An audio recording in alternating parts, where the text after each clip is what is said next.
Friends, ఎక్కువ మొత్తంలో బెండకాయ పులుసు ఎలా చేయాలో చూపించబోతున్నానండి. ఎందుకు చేస్తున్నామంటే వచ్చే నెలలో 11వ తారీఖు నుంచి 14వ తారీఖు దాకా మహాసభలు జరుగుతున్నాయి. ఆ సభలకు నిమిత్తమై ఇక్కడ పనులు చేస్తున్నారు. వారి కొరకే మేము బెండకాయ పులుసు చేస్తున్నాము. అది ఎలా చేయాలనేది ఇప్పుడు ఈ వీడియో ద్వారా మీకు చూపిస్తాను ఫ్రెండ్స్. బెండకాయ పులుసు చూడండి. ఇప్పుడు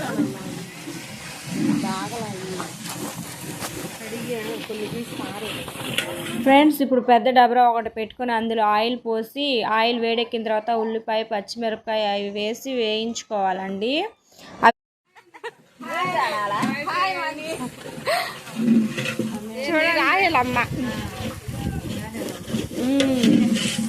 వీళ్ళంతా పెద్దవాళ్ళు ఇక్కడ ఉండి చూసుకునే వాళ్ళు. చూడండి, మా మీటింగ్స్ పనులు అయితే స్టార్ట్ అయినాయండి. మొన్నటి నుంచి పందులు అయితే వేస్తున్నారు.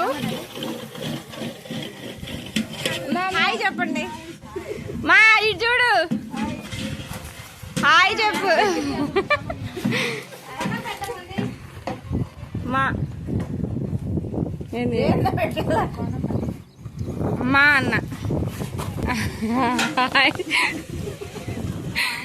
ఫ్రెండ్స్, ఇప్పుడు ఇందులో టమాటా ముక్కలు వేసుకొని కాసేపు మగ్గబెట్టుకోవాలండి.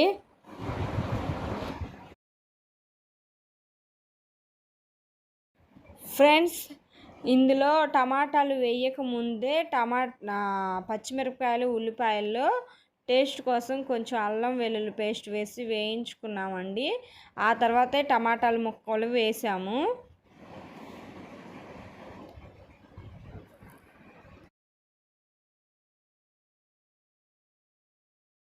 ఫ్రెండ్స్, ఉప్పు, పసుపు వేసి టమాటా ముక్కలు మగ్గబెట్టుకోవాలండి. ఇక్కడ మా కృపా మినిస్ట్రీలోనైతే అమ్మ వాళ్ళు వంటలు చాలా బాగా చేస్తారండి.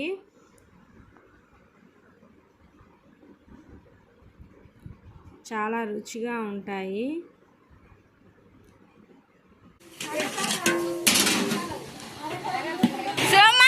హాయ్ చెప్పు, హాయ్ చెప్పు.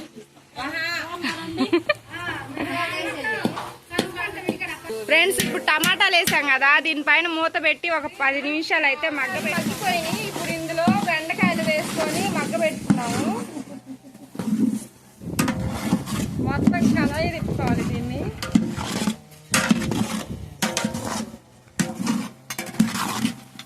ఇందులో నీళ్ళు కూడా పోయి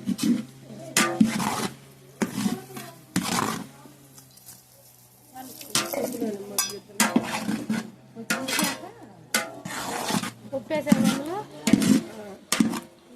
మంట పెద్ద మంట పెట్టమాట.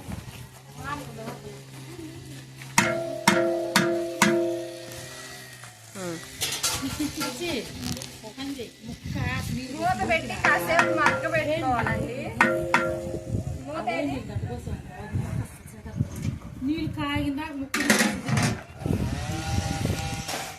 ఫ్రెండ్స్, బెండకాయ ముక్కలు మధ్యలో ఒకసారి కలుపుకోవాలండి.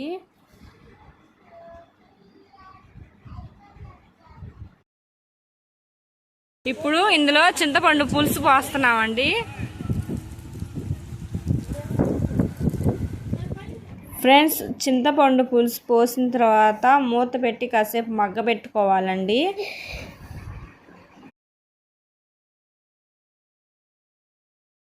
ఫ్రెండ్స్, ఇప్పుడు బెండకాయ ముక్కల్లో కారం వేసుకోవాలండి.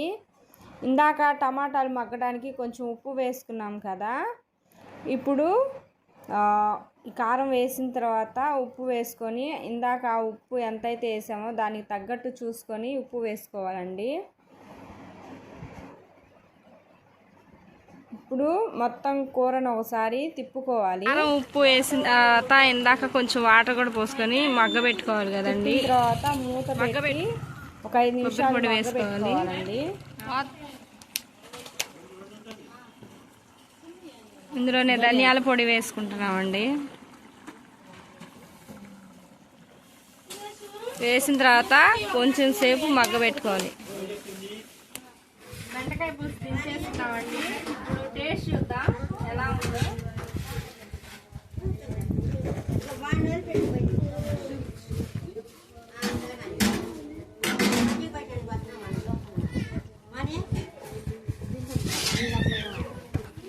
పులుసు సూపర్ ఉందండి. ఖచ్చితంగా మీరు కూడా ఇలా ట్రై చేయండి, చాలా బాగుంటుంది. ఈ వీడియో కనుక మీకు నచ్చినట్లయితే లైక్ చేయండి, షేర్ చేయండి, సబ్స్క్రైబ్ చేసుకోండి. పక్కన ఏమైనా గంట సింబల్ని క్లిక్ చేయండి. క్లిక్ చేయడం వల్ల నేను పెట్టే ప్రతి ఒక్క వీడియో మీకు నోటిఫికేషన్లో వస్తుంది. బాయ్.